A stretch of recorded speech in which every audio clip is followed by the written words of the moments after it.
Well, welcome back everyone. It's Joe with Bug and Weed Mart with our tip of the month.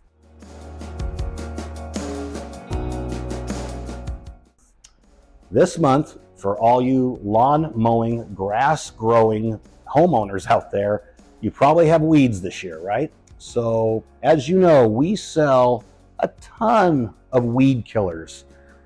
How do you know which one works best at the right time of the year that doesn't hurt my yard, right?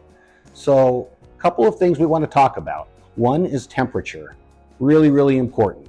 If the temperature is above 85 degrees, just about any of our products or anyone else's that you use that say we won't harm turf, you're gonna have a little turf burn. You're gonna have a little grass burn around that weed that you spray. But to minimize it is really pretty simple. So if you're going to be spraying, let's say this time of the year, when we're in 100 degrees, 105 degrees, really hot, you're gonna be needing less chemical and the weeds will die faster. But in the cooler temperatures, when that sun won't bake the chemical deep enough into the stem and then the root of the plant, it's gonna take longer. It might take a different chemical selection. The other thing you're gonna wanna keep in mind, and we can help you with this, is a lot of products are gonna benefit by adding something called an adjuvant or a surfactant. We call it Herbicide Helper at our store. Herbicide Helper from Monterey will help the herbicide stick to that weed leaf and penetrate it faster. So that's key. We're gonna have you add that to the mix usually. The second thing is to add a blue colorant. And you've probably seen before, maybe it's the side of a highway or professional pest control companies where they spray, there's a blue mark.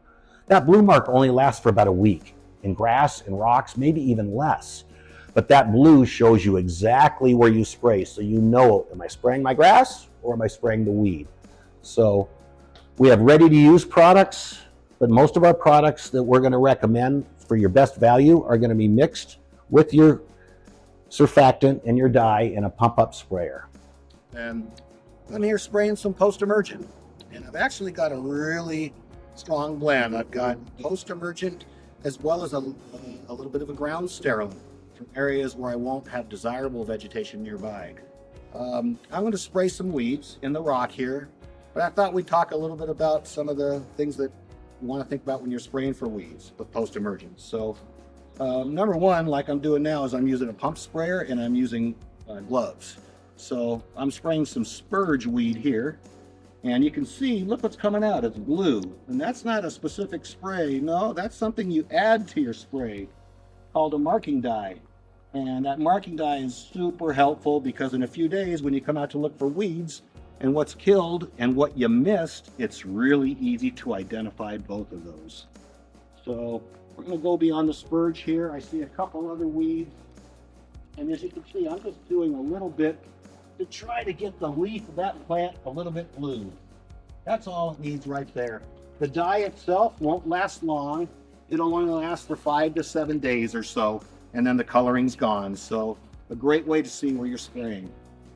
Whenever you have weeds in your stone, in your pavers, just dribble a little bit on there.